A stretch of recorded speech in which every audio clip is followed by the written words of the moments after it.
Everybody. My name is Mchan338. Anyone who missed out on last night, I ran Mario U and Mario Bros 2, and now this time we're running a much different game this time, which is The Legend of Zelda Link's Awakening DX for the Game Boy Color. And today, this time around, I have two wonderful commentators who will be doing a primary commentary. Would you guys like to introduce yourselves?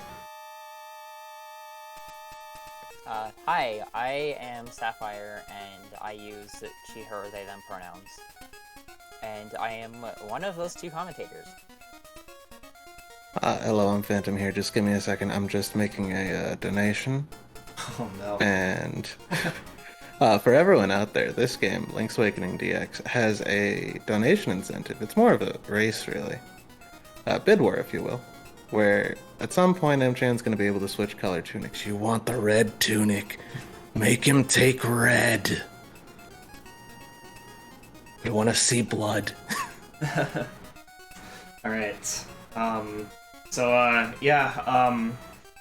For anyone who doesn't really know this game very well, this game is, it's very hard for me to talk while doing technical stuff in this game, so these guys are going to be taking over for most of the run.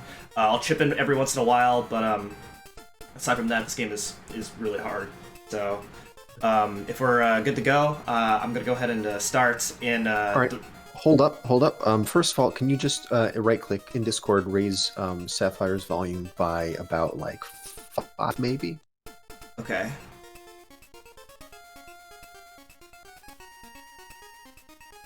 Alright, Can we just get one more quick sound check? Yeah, can you talk, Sapphire? Okay, 1, 2, testing.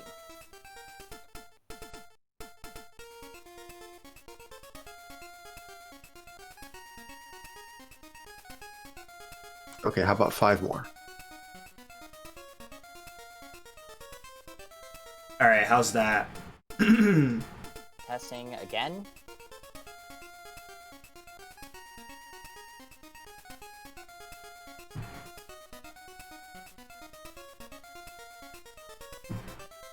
Maybe another 5.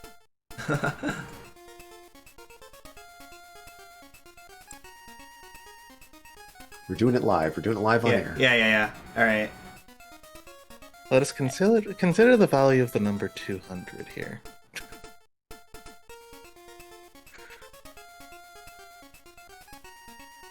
Okay, but yeah, seriously, can you still, like, not hear me adequately? I can hear you just fine. Maybe it's just your... Alright, I turned you up to 130%. Okay, is 130% good?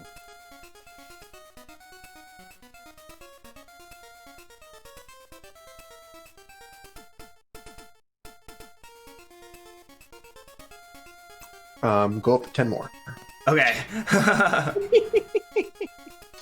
Meanwhile, I can read some donations. We actually had a couple of donations come in. So, sorry. So we have a $30 donation from Leno who says, "Put this towards naming Frog in Chrono Trigger, please. Name him Magus." Wait, can't actually do that. Okay, try Boing.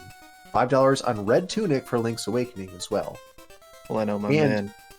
Yeah, and we have a $25 donation from Phantom Matt saying, "You'll be seeing and wearing red if I have anything to say about it. LADX Red Tunic incentive." All right, strong start for red. Who's that guy? Yeah, Red seems popular now. Alright, how's that volume?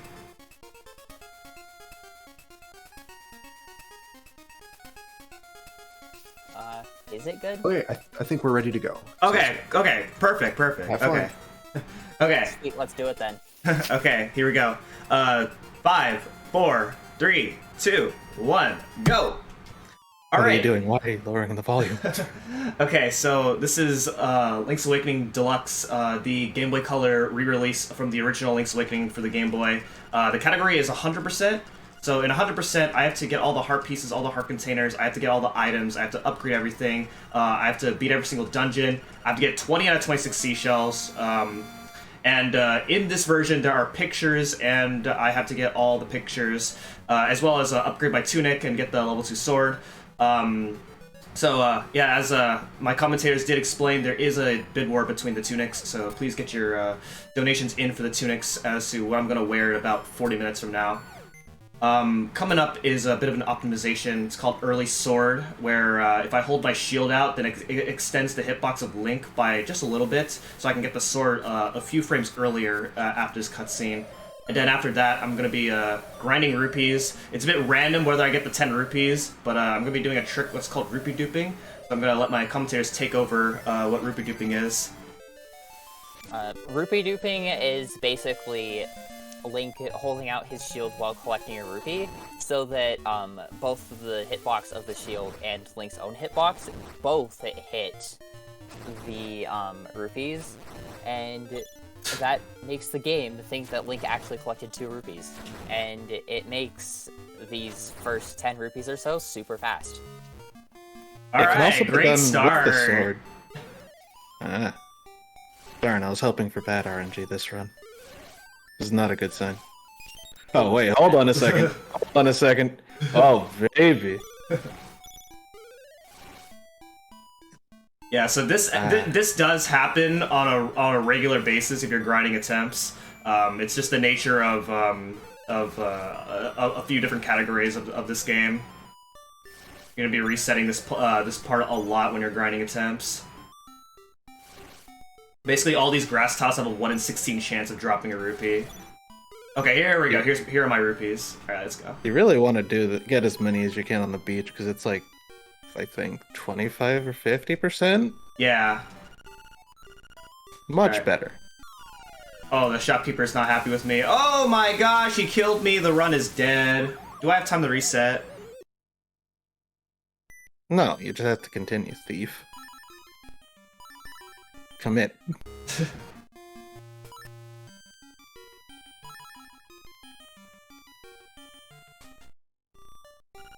But yeah, this is an intentional part of the game. Intended, even, because there's special things that happen when you steal from the shop. You get renamed Thief in everything but your file name. And you get shot. You get zapped by lightning. But now that we've stolen some really good items, we're gonna go on and we're gonna go get this lovely little Yoshi doll. Oh wait, magic powder. What is this? What's going on here? This isn't how we normally play this game.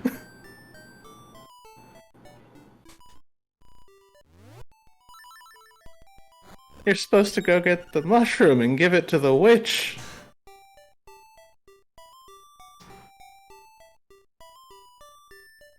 A cool little trick I can do right here. Hopefully I get it. I got it. Cool. So that's called a bomb trigger. You guys want to take over that? Yeah. So a bomb trigger is basically you place a bomb before and after a transition, or you can do it into a pit less than like 4 frames apart, I think. Yeah. And it basically, in short, just causes whatever event can happen on screen to happen a lot of the time. And that'll be useful for a lot more intense things later. And it's really interesting how some things will stop it from happening, like a certain enemy being on screen, for example, or, I don't know, shooting an arrow anywhere in the area that you are.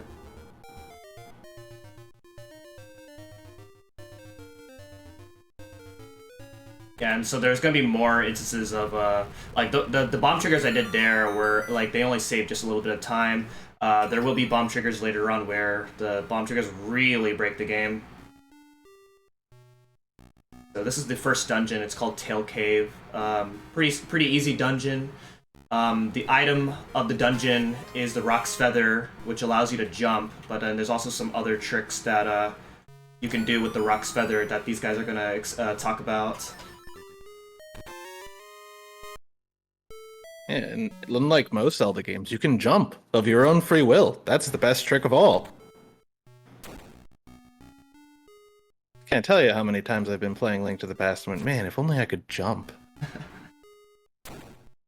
That'd make this game so much better. Just jumping. I'm sure that, like, I have literally, like, while playing A Link to the Past, been like, wait, I can't jump. This is terrible. Because I played this game before I played Link to the Past.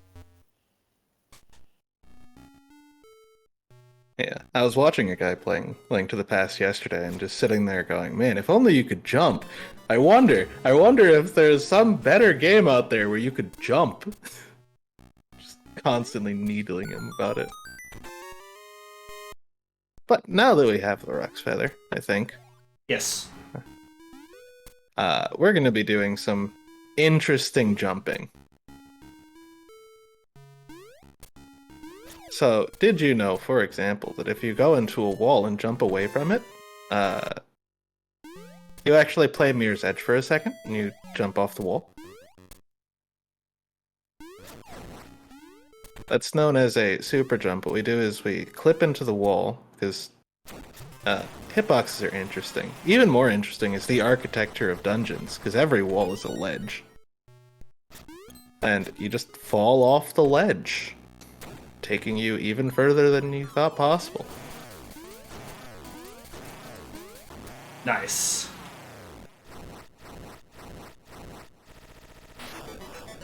Oh, that was good. That was real good. That was smooth.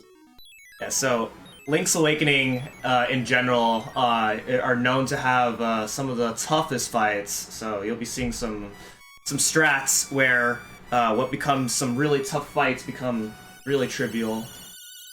But Moldorm there was actually a hard fight. You can fall down and you have to reset the fight. He gains all of his health back. You don't, and you lose quite a bit of time.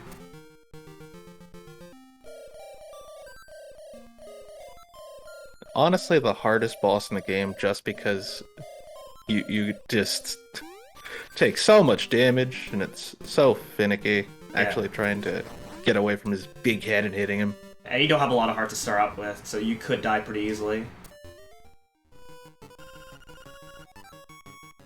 Yeah, or, like, you could get knocked into a pit and then you would have to restart the fight. Thankfully, there is a fallback for that, and, like, the game puts you in a 2D section if you fall in the pits on either side of Moldorm, and if you jump back up immediately after going in there, you will just come back up the stairs. That would, like, the stairs in the room before Moldorm, and you can try again super fast. It's worth noting, I think in Link's Awakening original, that breaks the game. That sends you out of bounds and disqualifies your run. Don't do that in old Link's Awakening. Yeah, it sends you to, garbled out of boundsness. So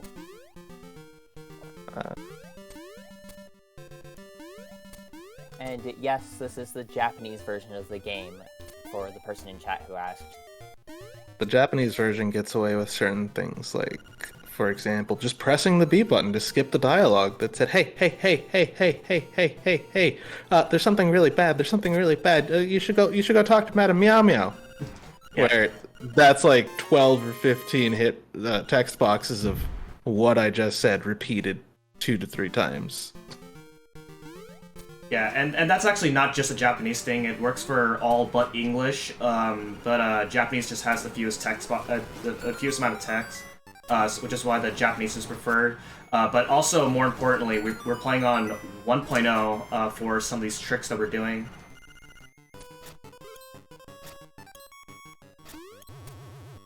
And now we have become an assassin, sent here to destroy the King Moblin by Madame Meow Meow. Just a little bit of dodging, a little bit of spin attack. As in a lot of Zelda games, the spin attack is just stronger than just regular slashing him. It allows you to get it nice 2-cycle in and save the mutt. That's a dog. It's 100% a dog. That's what all dogs look like. This is the ideal form of a dog. Just like Kirby is friend-shaped, this is dog-shaped. Now, we use this tree here to clip into the wall and just slip past that rock because text boxes push you up a bit. It's a very, very interesting thing to not have to go all the way around. Just saves a lot of time. Now here we are, Dungeon 2. Lighting some torches, playing the game. Nothing untowards going on here. Oh, okay. Should be fine. This route can only waste 1 arrow, so I have to not waste any more arrows. Yeah, arrows are really important. There's a blink and you miss it moment earlier where Mchan used arrows on the mini-boss of Dungeon 1, and that was blink and you miss it. You might want to watch kind of close in about, I don't know, what, 30 seconds? By 30 seconds, we mean now. Boom! There we go.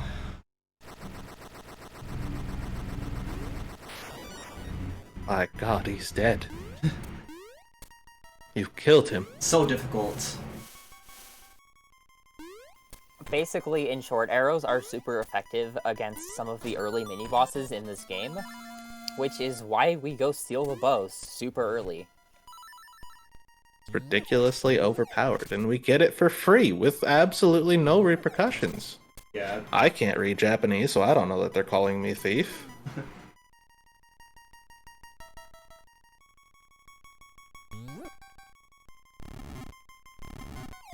You know, it's a one-shot if you hit him twice with it. And now, for the hardest puzzle in the game, kill the Pole's Voice, the Keys, and the Stalfos to get the big key.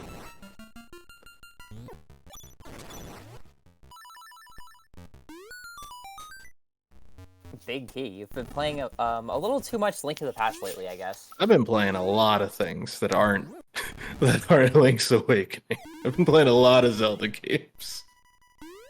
Look, the bunny is evil. Anybody who's played original Link's Legend of Zelda knows those bunnies deserve no mercy.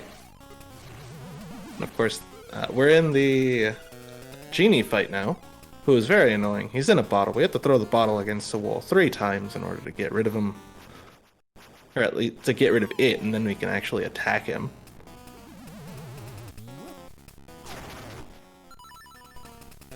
But what if we didn't?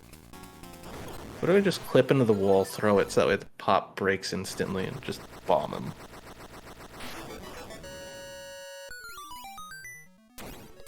Because not only do we shoot out giant ballista arrows that 2-tap or most at things in the game, we have bomb arrows in this game.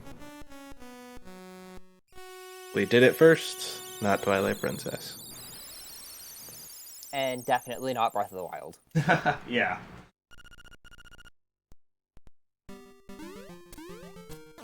You have to get bomb arrows in more games than that, right? Like an iconic weapon. Look, there's a grenade on a stick. It's coming straight at you.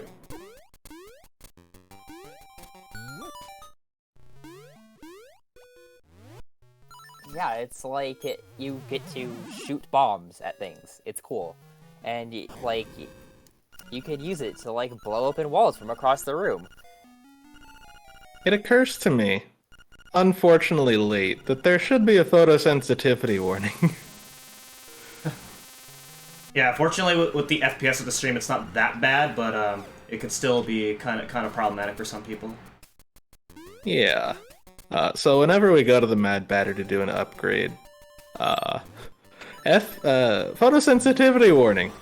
Screen flashes. It'll also do that when we get the 3rd song for the ocarina.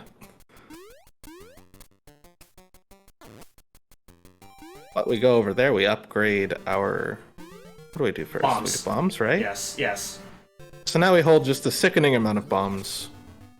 We have satchel charges at this point. And we can do that for 3 items. We can do that for our arrows. We can do that for our bombs. We can do it for magic powder. Oh, all the magic powder. That'll be useful. And so I actually said no there on the first option because he wants to upgrade powder first.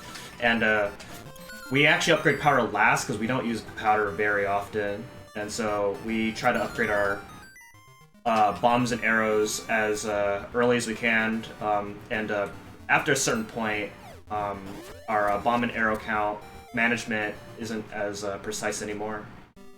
We just get so much.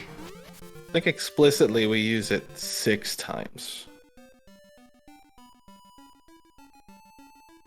No, 7. Yeah. Because you do Dungeon 2, all 3 upgrades brings you to 4. 5 for Color Dungeon mini boss. 6 for one of the nightmares.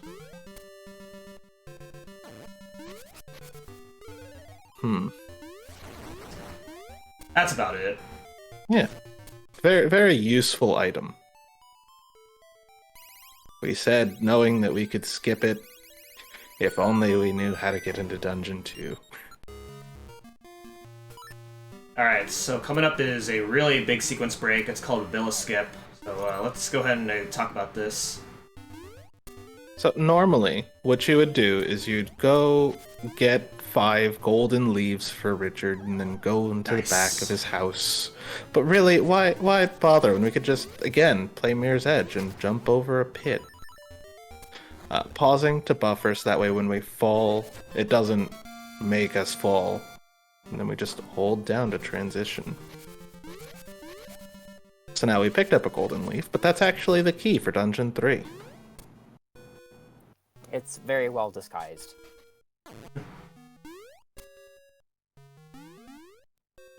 So that basically just skips the entirety of Candlelit Castle. Shouts to Alpha 5. And so that saves like 7 minutes of the run right away. He must be just so mad. His face is turning red, like the tunic you guys should donate to. Donate to Red Tunic. We still have time to just make it a shutout.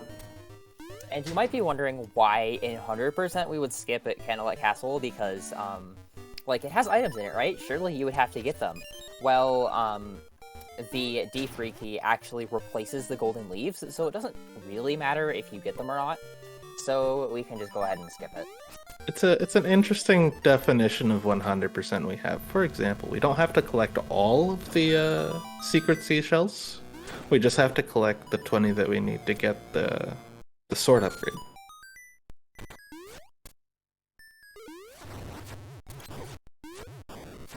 But now we're in Dungeon 3. What a good dungeon.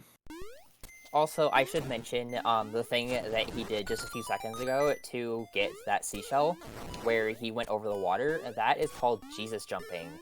And in Link's Awakening DX, you can actually jump onto water, and then you can basically just time a bunch of pause buffers, and then once like it shows a little bit of splashing around Link, you can jump, and then you can also use this to do screen transitions, which is what he did there. And he used that to grab that seashell. And I think it's like it used a bit more like prominently in some of the other runs, but I thought I should mention it here. Ooh. So what just happened right there was Mchan clipped into the wall, jumped up, did a spin attack. Well, super jumped off the wall, then did a spin attack, clinked off of the Dodongo. That is Dodongo skip, or, you know, a different, less publicly clean skip. Let's just say Dodongo skip. But yeah, we get to see it again right there.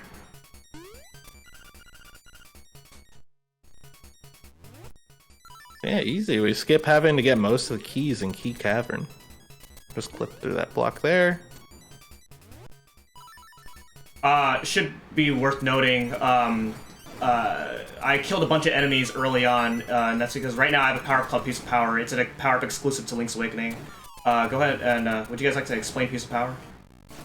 So, Piece of Power is a power-up that Link can get after killing like 25 enemies, I think, without being hit? No, not without getting hit. That's Oh. Guardian Acorn. Yeah, I forgot. Anyway, once Link kills like 25 enemies without, when Link hits 25 enemies without like saving and quitting or anything, because that would reset it, he gets a piece of power, and that does two things. It doubles his attack damage with the sword, and it also allows Link to move just a bit faster. And the piece of power is useful here because it makes the Slime fight a lot faster. Yeah, that's the main reason. It saves 10 seconds in that fight. Gosh, I really wonder if there is a way to just permanently have some of these upgrades that you get from Piece of Power. Yeah, I truly wonder. Like, By the way, donate for Red Tunic. Oh my god. like yeah, Red Tunic. Donate for Red Tunic. I'm not going to talk about the negatives, because of course there are no negatives for more power. We have never heard that lesson from Dragon Ball. Yeah, we're going around, cleaning up a bit, grabbing some heart containers before we head to the next dungeon. Watching a man be accosted by bees. Sorry, no. Not good. Not even for the content.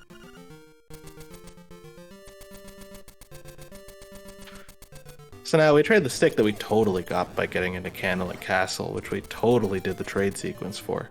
And we got Honeycomb. I wonder what we used the Honeycomb for.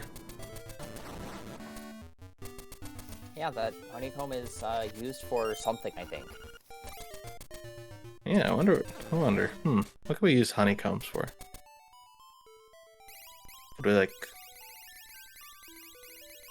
sweeten some kind of stew with? Ah. Whatever. Yeah, I heard a rumor that you can sweeten stew with honeycomb. I wonder if that's true. That sounds like one of those Muse under the truck things. Only in a dream would that make sense. It's a big honeycomb, yeah. So again, just going around collecting some stuff, moving on to the next part of the game, where we're gonna go to a much better rabbit instead of the Pole's voice. Terrible creatures. We have real rabbits. Actual bunnies. This is Animal Village.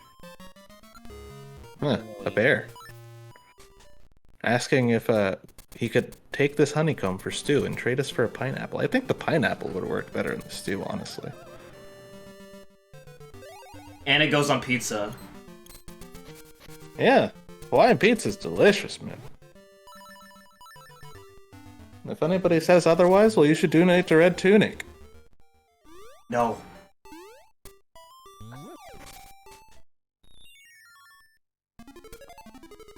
So now that we've done that, we've gone back to Mob Village, and we're gonna go get some stuff. Mob Psycho Village. I think in all seriousness, it's pronounced Mabe, but no one can seem to truly agree on that, especially not English speakers. We need some developer feedback on here. But we picked up an ocarina in a dream. In a dream? In a dream. Dreamception. Whoa. Ooh, that was bad. And now we're gonna go to the best part of the run. Fishing. Peaceful. Relaxing. At least the fishing minigame in Link's Awakening DX is a lot less awful than the fishing minigame in the remake. Yeah, in the remake you play it 6 times. And it's random.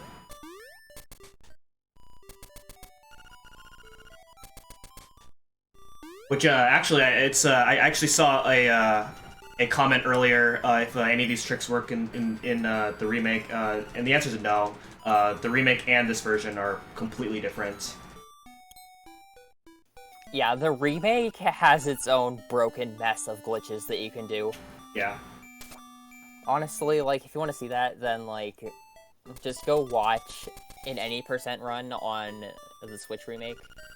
It gets pretty bonkers.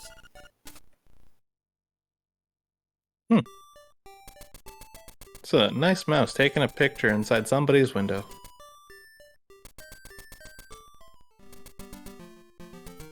There is there's no privacy on Koholint Island. nonsense.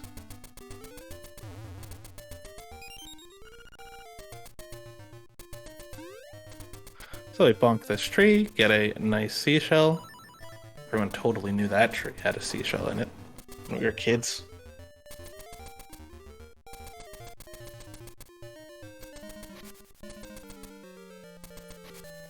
And now we're gonna go down to the beach, have a nice conversation.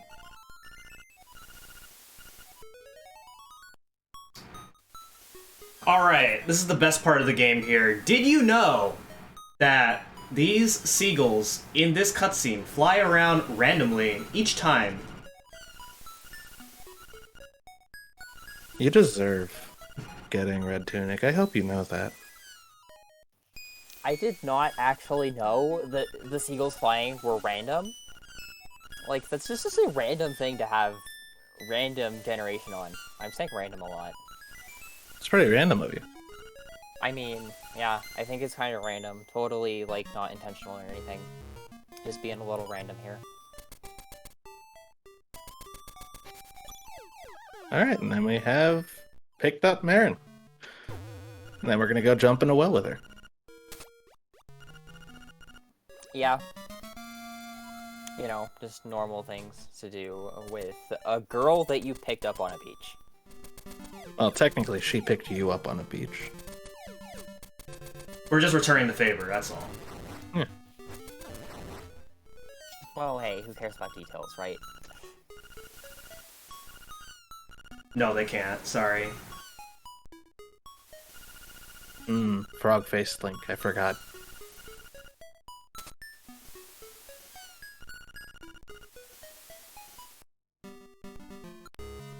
Yeah, we have this nice little date sequence where we go around. And these are date, missable photos that you can only get while you have Marin with you. Just unfortunate if you forget them.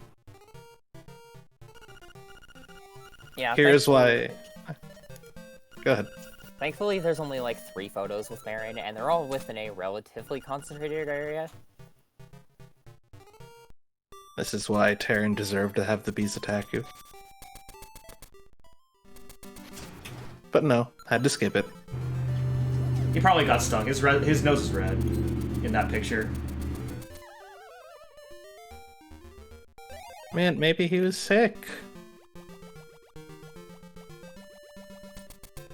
Alright, so coming up is Walrus Skip. It's less important in this category, but in a lot of other categories, Walrus Skip is a pretty significant trick. It's soft lock potential, but not soft lock potential here, because we have Marin with us. This only saves about a few seconds doing Walrus Skip here, but pretty much it's just a bomb trigger that spawns the cutscene early. In any % you do this to skip the entire dating sequence, but it's also soft lock potential if you do it incorrectly. So here I would soft lock, but I have Marin with me, so I don't have any risk of soft locking. Oh, Walrus isn't coming up.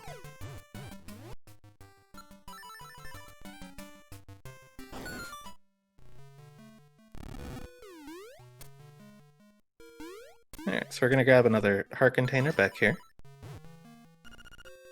Of course, why would we do anything intentionally? We're just gonna bomb trigger Yeah, it. you're supposed to have the hook shot here, but no thank you.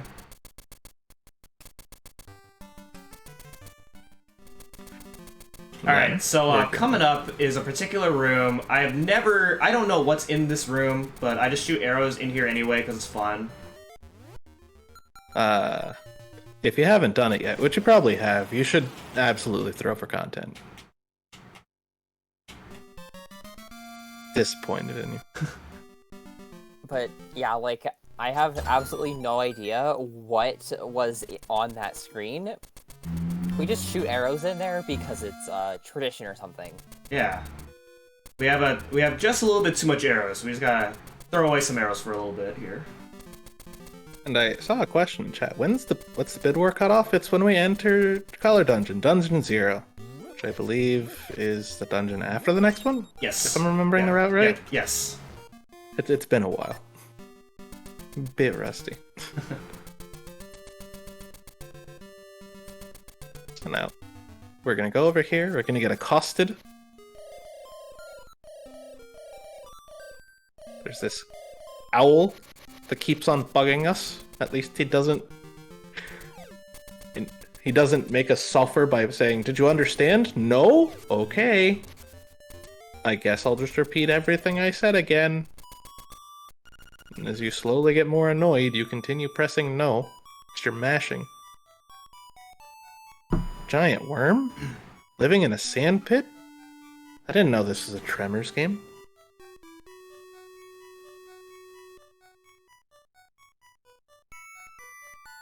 So we do need all 3 songs as part of 100%. We normally skip all the songs in any percent, but we have to get all the songs here. So here's the first of 3 songs. This is Battle of the Windfish, which you need to beat the game, usually.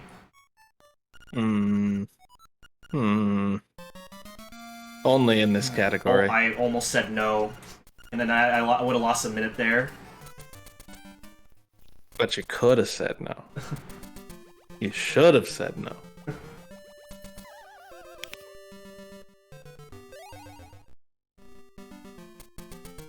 Alright, so, in case you haven't noticed, this is the longest stretch in the game without doing a dungeon, and now we're actually gonna finally do a dungeon.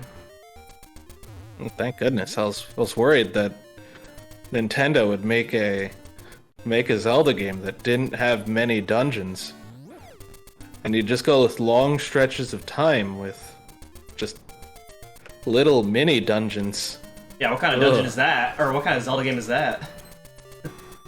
Yeah, that sounds terrible. I can't believe they would do that. Yeah. I sure hope they don't do that. Yeah. Oh wait, hold on. I forgot something. Let me go back a little bit here. This is a common thing that is a kind of a trap that Link's Awakening speedrunners will run into, and that is forgetting to open the dungeon here, and you lose quite a lot of time if you realize at the very end that you forgot to open the dungeon. I really like this bit. This is a good bit. Alright, just kidding. This is actually faster. Because look at this, I'm back at the mountain.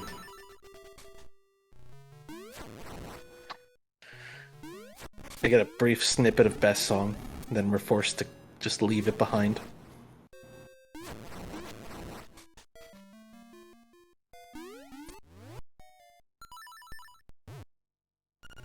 Alright, coming up is Worst Trick. So let's see if I get this. I expect you to at least make an effort.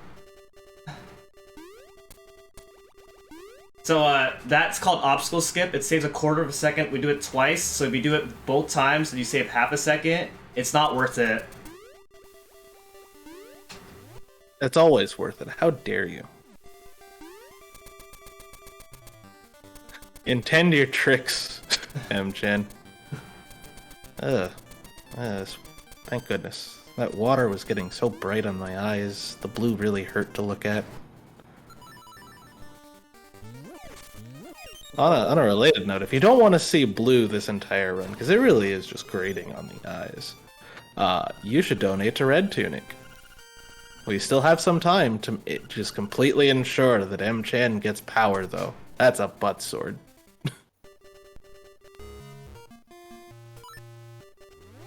And the mouse is dead. rest in pieces. We'll never see them again. More blue. It hurts. No, not more blue. Yeah. If you want to stop seeing blue, you should donate for Red Tunic. Ah, see, that's how you do it. Even the person with a blue name is getting in on it. Oh no.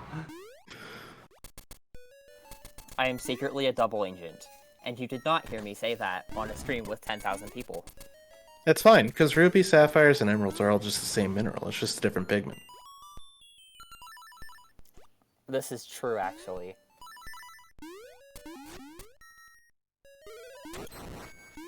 Secretly, you were ruby this entire time. But yeah, there's not much horribly interesting going on in D4 at the moment. The cross jump that I did earlier pretty much sequence breaks half the dungeon right away. Just a little manipulation while you jump. It's air control, you know, like playing Titanfall. But there is a really cool super jump here that hopefully I'll get here.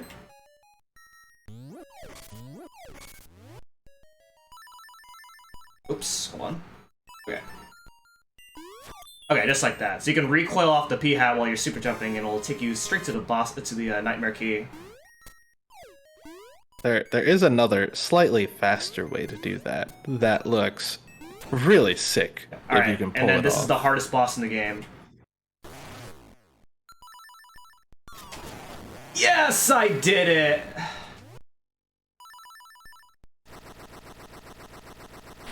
Ah, fishing.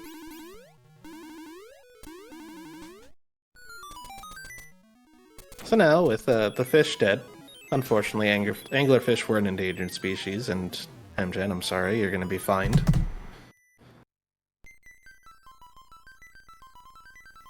I love fishing with bombs. Ah, the state of Alabama salutes you.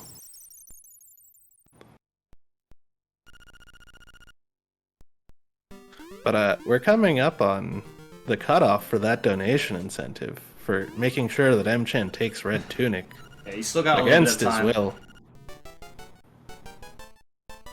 And here is second song. It's a very nice song. It's Manbo's Mambo. Yes, please make sure my double agency against the color blue actually pays off. So this is Mambo's Mambo. It's a song that allows you to warp to Mambo's Pond right by Crazy Tracy's hut, or in a dungeon warps you back to the beginning of the dungeon.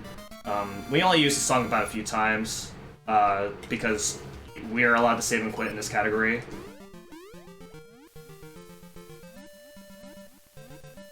Oh.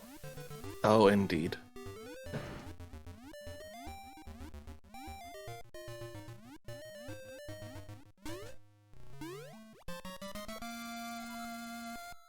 So now we're swimming over here to this cave. Totally innocuous. We're just gonna dive right there and get the heart piece. Wow. That's Heart Piece of Shame number 2 in the remake, because sometimes you want to grab that heart piece if you're low on health.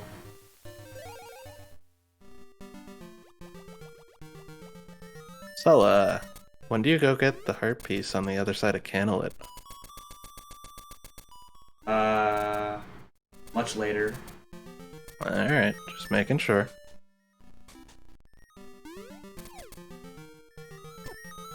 There are 26 in total? Yeah. And once you get the sword upgrade in this game, the seashells turn into rupees.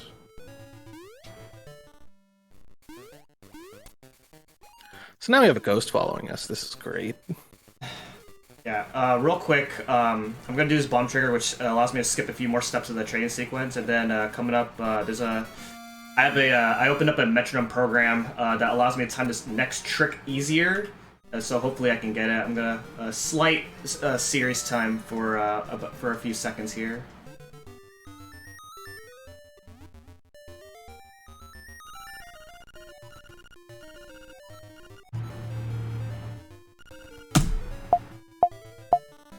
Nice! First try.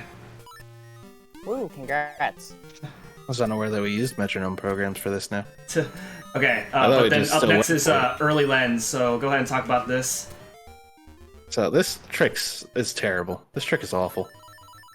So we're going to put ourselves in a specific spot here, and this Zora is going to shoot us when the little fireball comes to a certain distance away from us. We're going to hop off this ledge, then use the recoil from destroying the fireball to land on the ledge, and then do a super jump over it. All of this is, you know, pretty tight. In addition, the ghost can just royally screw us by putting up a text box and just rinsing all of our hopes and dreams. So there we go, we got the magnifying lens early. Skipping almost every section of the trade sequence.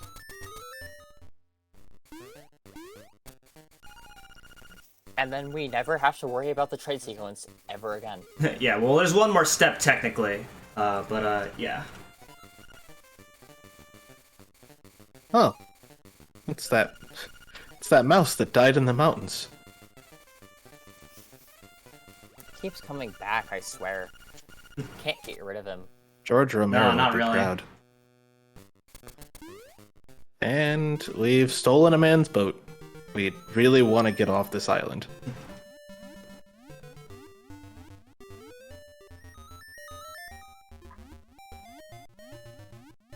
So, with that done, the ghost is following us because he really just wants to go on a tour of the lower half of the island. The very start of Dungeon Zero is the cutoff. I'm afraid of you asking that questions, intro.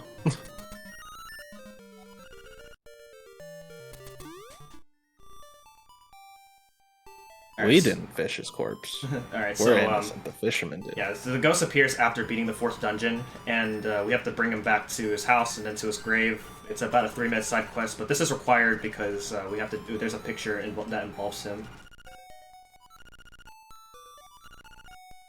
Otherwise, in every other category, you try to do a different dungeon order just to make him not spawn.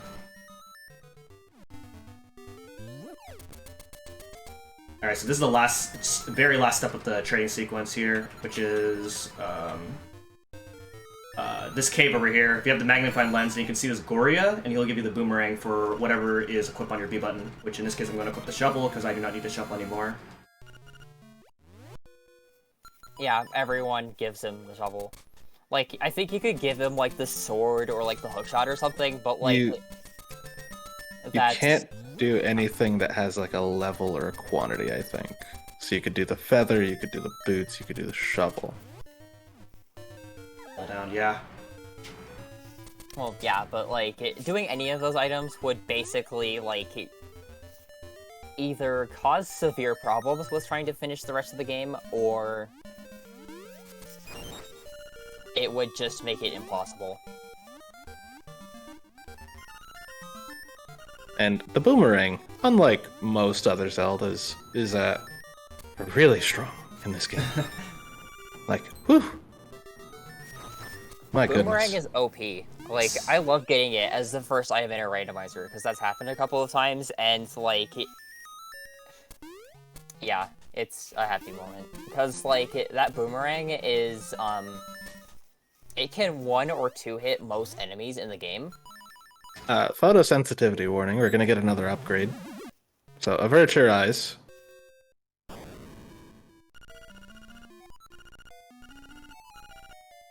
So we're gonna upgrade arrows next here. From here on out, I had 0 arrows earlier. Now I'm back to 60, so I don't have to worry about arrows anymore. And we're gonna use Mumbo's song for the first time, and go back to Crazy Tracy's hut. And really soon, the bid war is cutting off. Like a minute. If you want to snipe, this would be a great opportunity. You should start going now. Like, right now. And reminder, Red Tunic is the ideal choice. It's power, and who doesn't want more power? We don't even need to talk about what the Blue Tunic does. Because it does nothing. It's just a blue tunic. And tunics don't come in blue. Everyone knows that tunics come in red and green.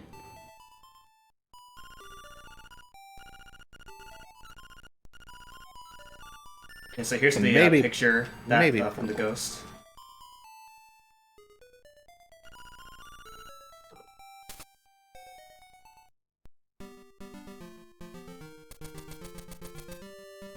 And yeah, I know it was mentioned earlier, but like in any percent, we skip the ghosts by doing the dungeons in an unintended order.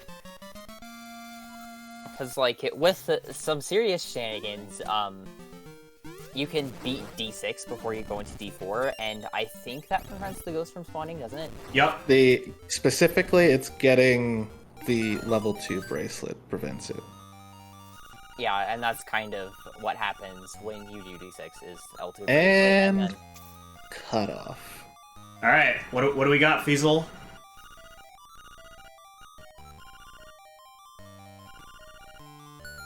I'm sweating, man. Feasel? Bueller? Bueller? Or yeah.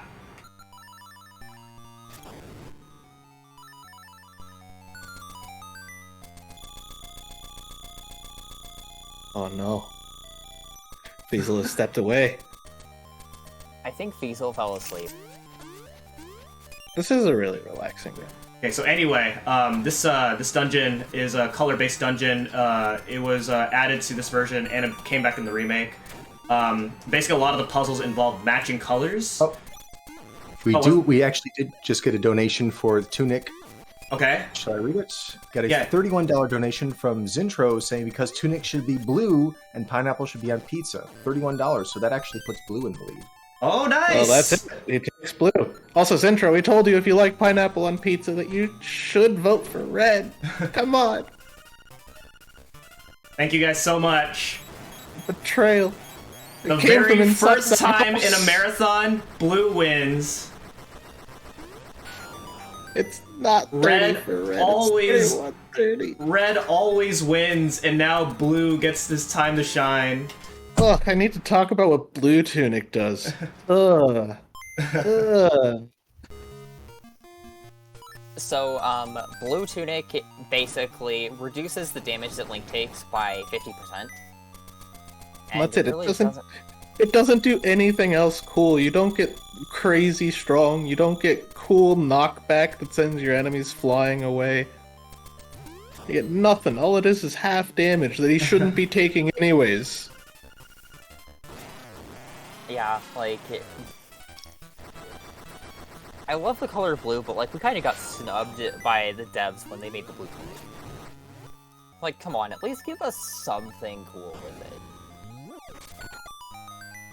And then if I remember right, in the remake, they still didn't do anything cool with it. No. Well, they wouldn't change that here. I forget though. Which one do you get in Link to the Past that's crazy? Because they do red and blue tunic there, but one of them is like you take quarter damage. Blue mail is the quarter damage, and then red mail I think is 75%. So.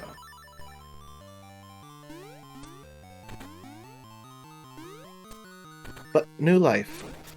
How do we know what a good defense is if we have not used the shield except for like 3 rooms this entire game?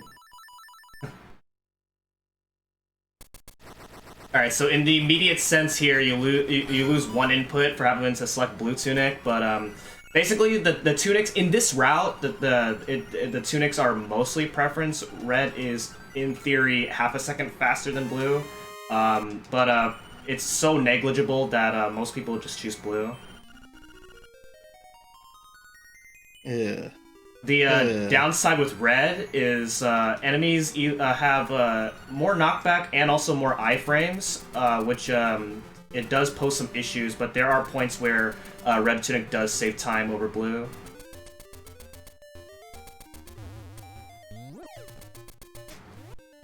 Look at him. Link looks like a corpse.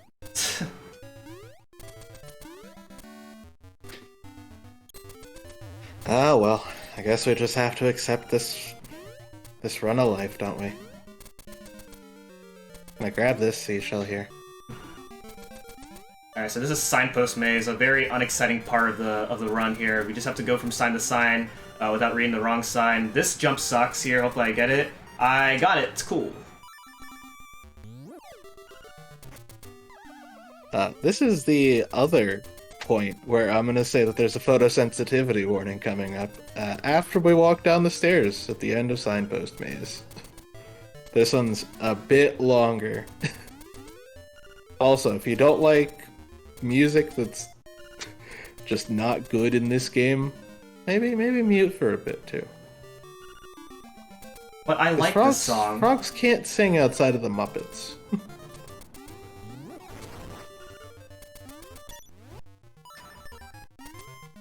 The only frog that can sing is Kermit. And the frogs in Majora's Mask. Yeah, but like Wart from Super Mario Bros. 2 doing 8-bit singing is not great, really. It is in the remake, because he's Splatoon.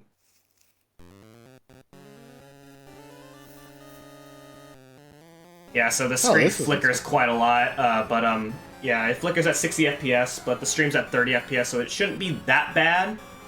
But yeah, so you need 300 rupees for this song, and this is the last point in the game where we need rupees. That's a ripoff. We could have put those 300 rupees towards red tuning. They made this song much better in the remake, and I love it. I'll be honest, never played Super Mario RPG, so I can't speak to those tadpoles. You should. It's my favorite game. It's a long game, though. All right, but so now we're going to get the last, or well, not last, but one of the worst heart pieces as far as finding it, because I don't know how anybody finds this casually. They go exploring. That's it. That's the only way.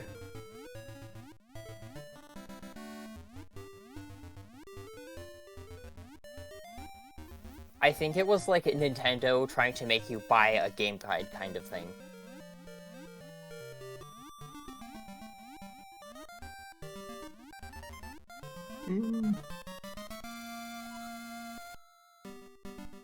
I mean, could be. Yeah, and then we save and quit so we don't have to swim all the way back to this portal. Man, you should swim all the way back to the portal, though. Slow. We're here to entertain people, not to be fast. The speed. Despite don't read what the channel's called SpeedGaming. So about to say, don't read the title. We're here for entertainment and raising money for charity. Rolling link. That's entertainment. There's a mouse again, somehow dry, somehow talking. And These he's zombies white are for getting some really reason. intelligent.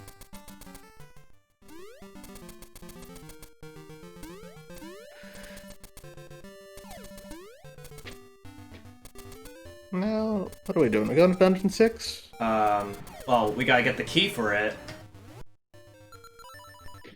Yeah, but that's easy. Alright, here we go. So, I'm, known for, like, whenever I run this at marathons for dying in this part, but, since I have so much health and I have Blue Tunic, maybe I don't have to die here. But you should, though. For the content. By the way, this is, I believe, our 20th seashell? Yes. So at some point we're going to go back to the Seashell Mansion and get a sweet lightning seashell sword.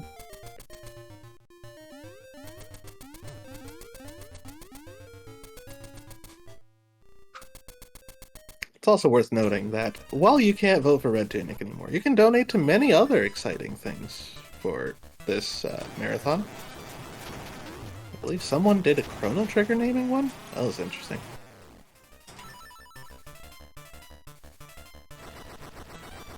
And of course, as usual, when fighting knights, just use a bow. Look, just learn from Fire Emblem. Ranged weapons are OP.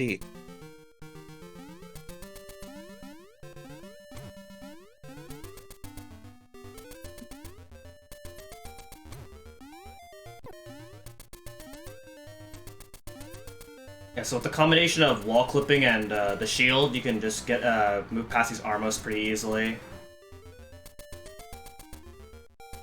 Normally they do 2 hearts of damage, but with Blue Tunic you don't have to worry about that.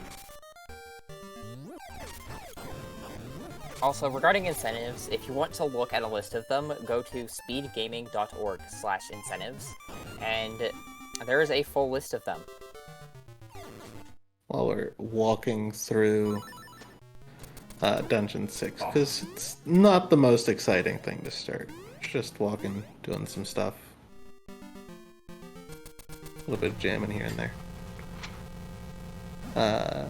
Next up, actually, is the Pokemon Puzzle Challenge Bid War. You get to choose between Cyndaquil, Totodile, and Pikachu. Nobody should pick Pikachu. Go pick Totodile. Totodile's a good bean.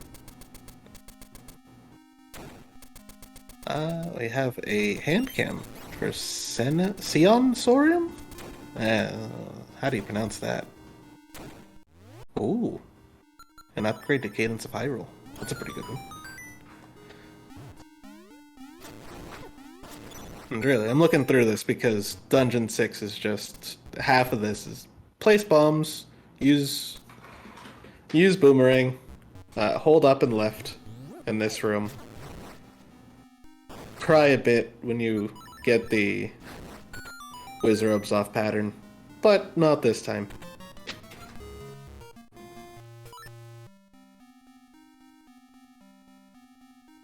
And get a level 2 bracelet, which just lets you pick up heavier things and stuff slightly faster, I believe. Mm-hmm. Very slightly faster. All the interesting stuff in this dungeon is in the back half anyways. Yeah, the second half of D6 is much more interesting. It gets kind of crazy. Yeah, this dungeon is normally the longest in the game without too many major sequence breaks, but with these glitches, we cut the length of the dungeon by a lot. This dungeon is so fun with glitches.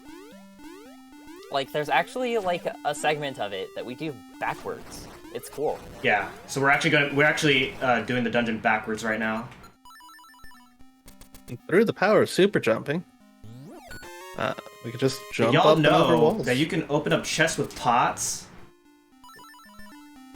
I mean, yeah. Pots can do anything. Yeah, I would love to see someone, try to open that chest without a pot. Very hard. So we did what was called a shack jump. Yep. Right there. Where we just kind of transitioned, walked backwards against the key, and did a super jump off the key. Okay, horse heads. Let's do this. 50% for each one to stand up, which means you have a 25% to get both of them to stand up. First try. I love it. Yeah. Hey, congrats. This is the power of Blue Tunic right here, giving me manipulate my RNG.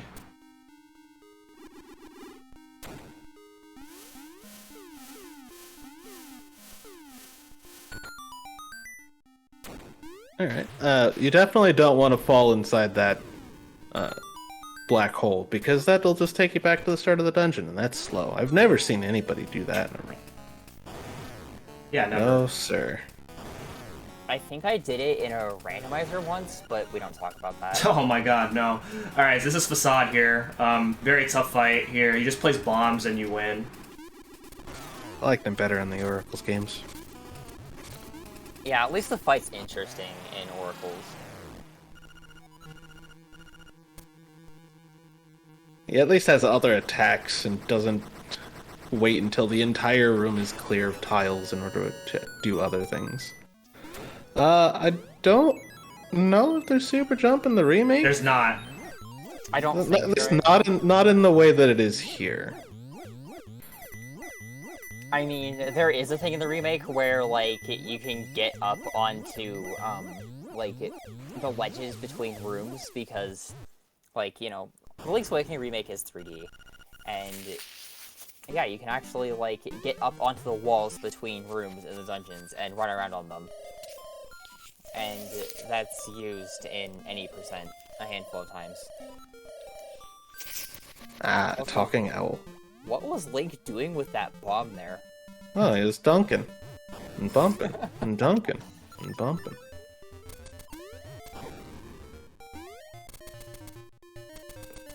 Just imagine being a boss and deciding I'm going to be a floor. Yeah, true. Look, it Why? saves us the time from putting him there. He just already is. I Alright. don't think this is this photosensitive? This is probably No, photosensitive. it's not that bad. So now with the 20 seashells, we're going to upgrade our sword now. We have the level 2 Oh, sword. yeah, that's fine. So, the power of the sword does not stack with red tunic, which is one of the main, which is actually the main reason why people prefer blue tunic. Disagree. All right, so now we're in case you haven't you haven't noticed, we did the 6th dungeon before the 5th dungeon, so we're actually gonna go to the 5th dungeon. Yeah, because we can count in this community. Did 1, 2, 3, 4, 0, 6, 5. It's numerically correct, right? All right, I'm gonna do a safety save here because there is a trick that I want to show off that hopefully I can get. I'm sure it'll be fine. Also, like, is there even a single category in this entire game where you do the dungeons in the intended order? In the very old any percent route, yes, but that's since been obsolete. It's probably obsoleted by, like, I don't know, like a decade or something. Because I mean, I think about it and save and crit. Wrong or out of bounds. Oh Huge. yes, let's go. Very nice. So that's called early hook shot right there. You guys want to talk about how that works? That went by so fast.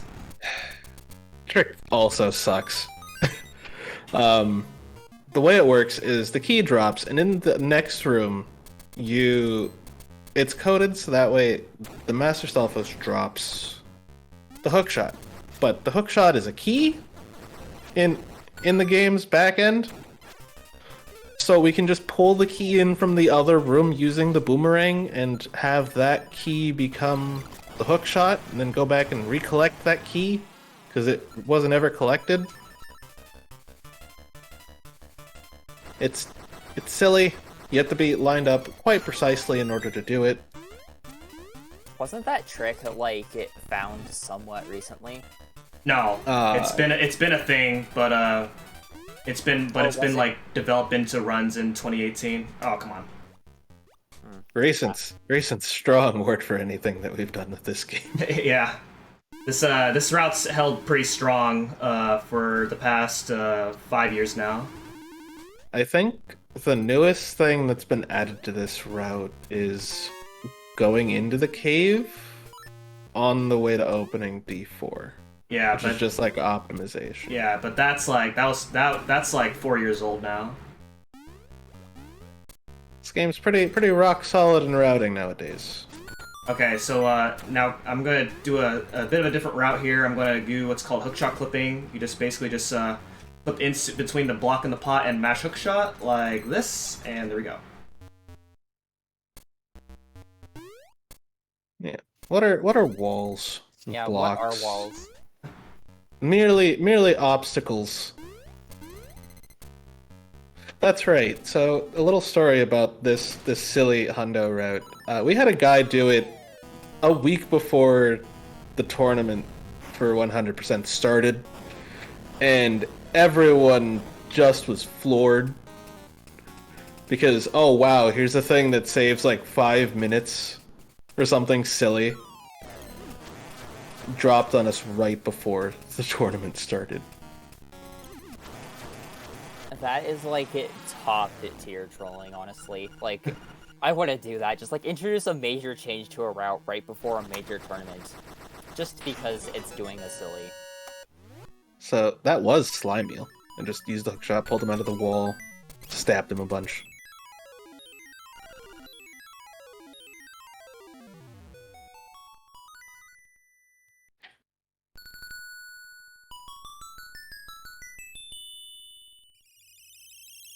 And we get a marimba? Yeah, it's the wind marimba. Good instruments, marimbas. Underutilized in modern music.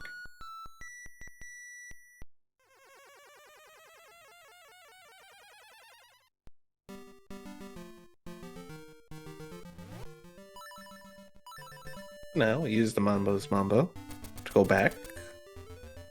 And we only have 2 dungeons left already. We only have Dungeon 7 and Dungeon 8. Yeah, this game goes by so fast really quickly.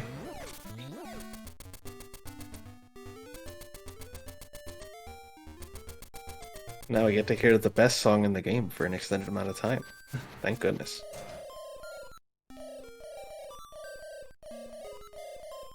So, coming up is a very well-known trick called Rooster Skip. So it is a double frame perfect trick where you use what's known as hookshot jumping, where if I jump on the frame, the hookshot retracts, then I will get another jump in while I'm over a pit. Alright, sorry. So hopefully it goes well. If I fail it, then I lose like 40 seconds. So hopefully I don't lose 40 seconds. Didn't even jump. Didn't even. Can you believe this guy, chat? Get a load of this guy. Actually, I'm gonna safety save because I'm scared. Oh, take the fall. Be brave, man. It's only a pit. What is it gonna do to you? You have blue tunic. You can't even take damage. It's like you're wearing hoplite armor. Link with blue tunic can fly over pits. Nice!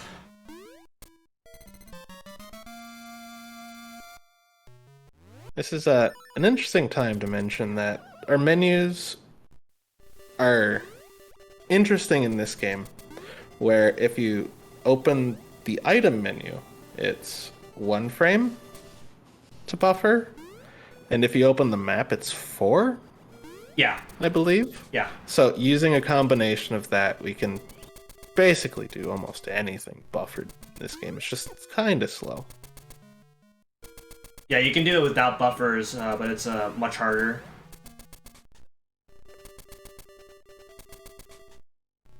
So now we just have to make our way to the 7th dungeon, Eagle's Tower.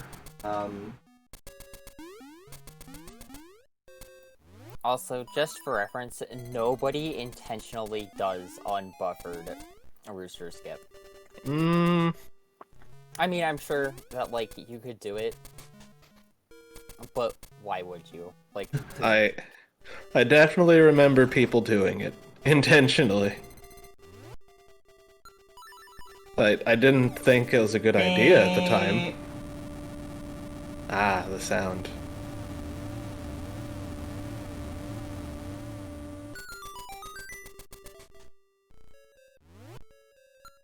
Alright, so this dungeon, many people remember this dungeon as being one of the worst dungeons to go through in a casual playthrough, but yeah, we'll see how this goes. But first off, this diagonal boomerang shot cuts the dungeon already in half, as we get the mirror shield right off the bat here. Useful item, we're not even going to use it, I think. No. Unless you're Crunchy Lex. Slip through here, avoiding the very large wrecking ball that doesn't have anything to do with the mechanics of this dungeon. And we're just going to use bombs to control demolition all of these pillars. You know, we use modern methods in modern times. We don't need wrecking balls. That's silly. but yeah, remember bomb triggers? Well, this is one of, like, the super big uses of them. That was pretty good. 100%. That was pretty smooth. Alright, and then coming up we have another trick. It's called Goomba Surf. Oh, God. So it's a 25% chance for this trick to work, and I could lose a lot of time here pretty easily.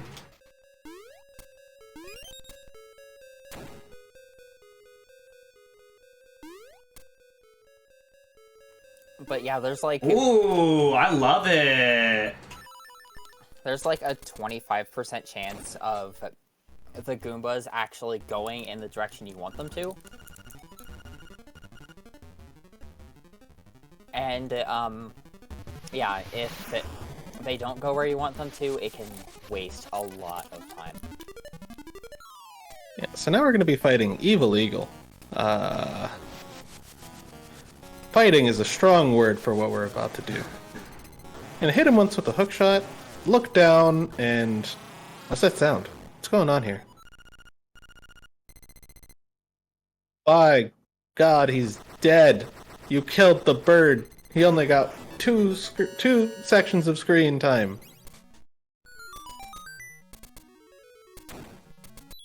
Yeah, so that happens if you basically save and quit without seeing a warp portal at all. In the no save and quit run, you do something different with the Eagle instead, because you can't do that same trick in no save and quit. What it essentially does is it removes the floor. Because normally there's like a floor where your menu is. Yeah, something like that. And then right there, what I just did there, if you buffer your save menu as you fall off the ledge, then you can move while you're falling down. Allows me to, which skips the trip of having to climb all the way back to the mountain again just to get over here.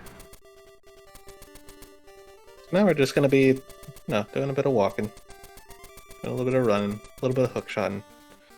Avoiding lovely maidens who need rescuing, right? Right?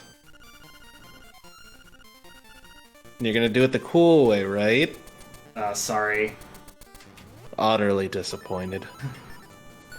Yeah, so what he's talking about, there's a trick called Zoomerang. It doesn't save a lot of time, but it looks really cool if you get it, where you just go really fast with the boomerang.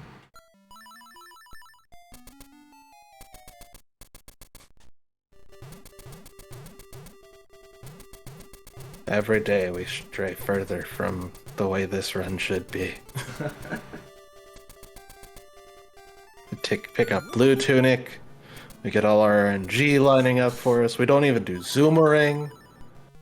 What happened? Where did we go wrong? Photosensitivity warning. Alright, so we're finally gonna upgrade powder here.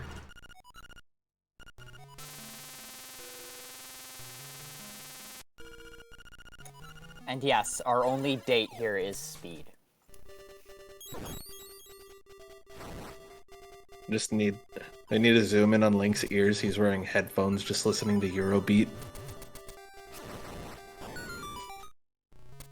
Alright, so this is flame skip right here. If you just clip into the wall, and you won't get knocked back as much by the flamethrower right there, and then you can just go right through the flamethrower.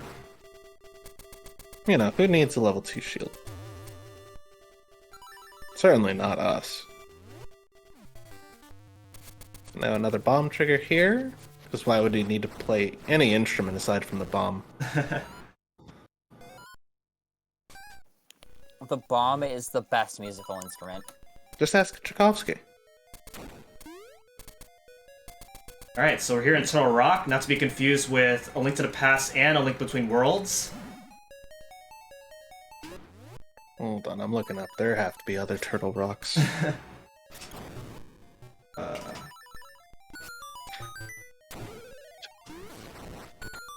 Alright, and so then this trick here is called Bookshot, because it works because you need to have your hookshot specifically on the B button, because it has to do with when you use both buttons on the same frame, then one of the buttons have priority, and the B button happens to be have a hookshot on B happens to be the point where like that trick will work. You did see me do it in the 5th dungeon earlier in order to hookshot to the next part quicker, but that trick is required in order to get to Blano easily. Also, to answer Necrozero's question, no, they're some form of brass instrument, I believe.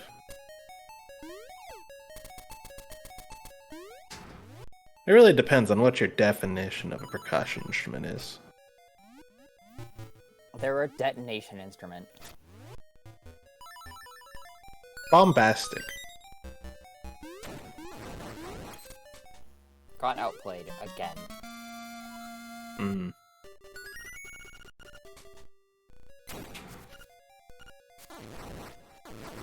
Also, really minor thing, but like while he is pushing the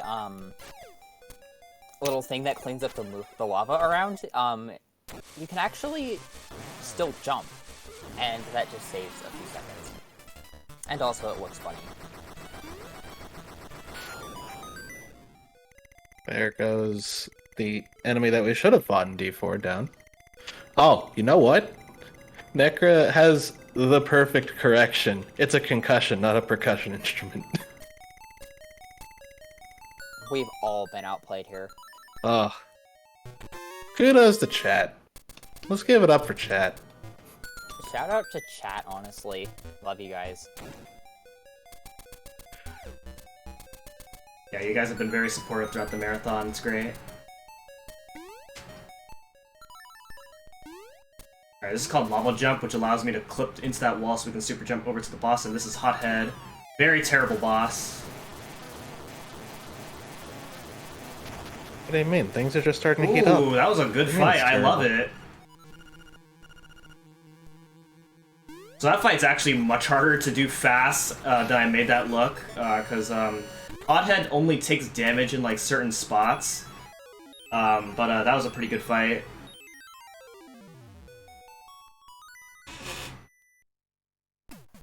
Also, quick note on him Jesus jumping on lava right before going into the boss room.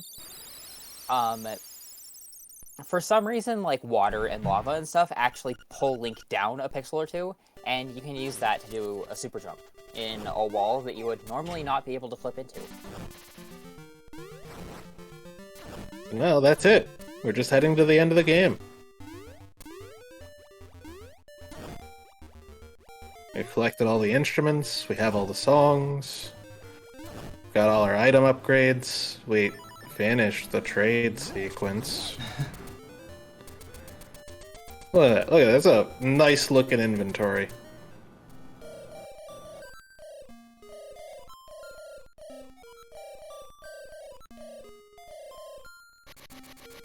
Alright, so tradition to Link's Awakening speedruns and marathons, we are gonna listen to this music.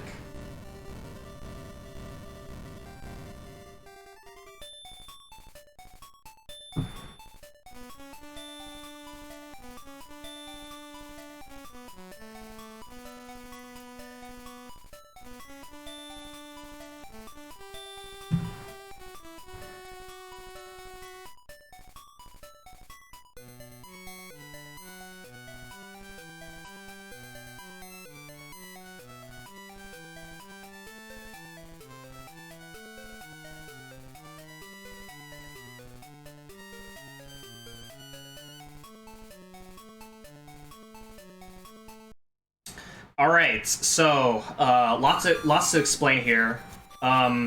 So you might notice I didn't actually read the book in the library, and that's because if you don't do that, then the path is always the same here in the egg. It is left, left, up, right, right, up, left, up, and then I was very worried for a second. the nightmare fights. I will let you guys take over the nightmare fights. There's a lot to explain in a nightmare fight. Oh boy, is there. So, the Nightmare fight is made up of several fights in sequence, starting out with the Nightmare Blob, which is an enemy that we fought in Dungeon Zero, who we are probably going to just stick in the wall and stab to death. Contrary to just the way you're supposed to do, which is pouring powder on. It's also worth noting that we did a bomb trigger in here, so that way we could skip the intro cutscene to this fight. And it also turns off the boss music, which is really important because this game is jank and the music rolls RNG. Do not ask me why, because, yeah, it's weird. It checks out. So you're able to not manipulate, but, well, yeah. If you've played Link to the Past. This is Shadow Aghanim, and he has a 50-50 Okay, shot one of ball's actually fine. throwing at energy balls, which is good. There is no cap on this like Link to the Past. This is a much worse boss fight overall. So then we have Nightmare Moldorm, who, you know, goes about as clean as you like. Is that a Ganon in my Zelda game? What's going on here? Never. And a Shadow and Nightmare Worm that just dies, and we move on to the final boss, Death Eye, Deathel. A think dead it's boss. Officially Death Eye, but Okay, time is when I enter the next room. Yeah, and by the way, yes, the boomerang can one-shot this guy. Otherwise, it takes 16 arrows to beat him. Time.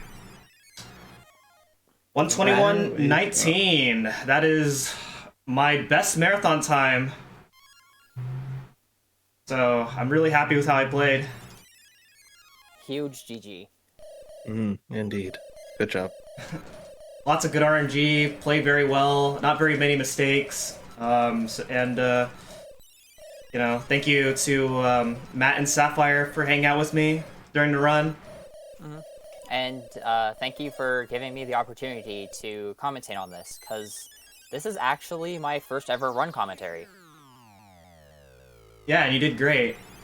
Thank you. It's fine. Everything's fine. And also, thank you to Feasel and everyone else who behind SpeedGaming for putting together No Kid Hungry. No Kid Hungry is a great organization that you know, you guys are supporting. So thank you guys for supporting the marathon throughout this week. There's a lot of other really cool runs that you guys should check out. And yeah, if you want to know more about the game, I stream this game as well as the remake. So if you like to know more, then I stream this game pretty often, as well as other Zelda games. I also stream the Mario games as well, if you like Mario games. And then we also have a really awesome community who's always willing to help people out. We're not a very large community, but we're a community that really enjoys helping people out, starting out. Plenty of cool resources and just a friendly community of people. So that's all I have to say. Do you guys have anything to say? Not really on my end. Run games. Be happy. Go Yeah, I don't think I get a have- drink and stretch. I don't think I have anything to say either, other than the credits music in this game is a banger. Oh yeah, and because unfortunately I died in the run, which means that you will not see the true ending. Marin wishes to be a seagull, but it doesn't come true, unfortunately. Okay, she didn't exist anyways. I can't believe we failed Marin. Sorry. We didn't. She doesn't exist. She's just not there. How can we fail somebody that was never there to begin with? Look, there's seagulls. Is one of those her? That one's definitely a seagull named Marin up in the top right. Is the windfish named Marin? This whole thing is silly. Yeah, so thank you SpeedGaming for allowing me to run 3 of my favorite speedruns for this marathon this time. And that is all the runs for me. So with that, I will be signing off, and enjoy the rest of the weekend for more runs showcase here on the No Kid Hungry event.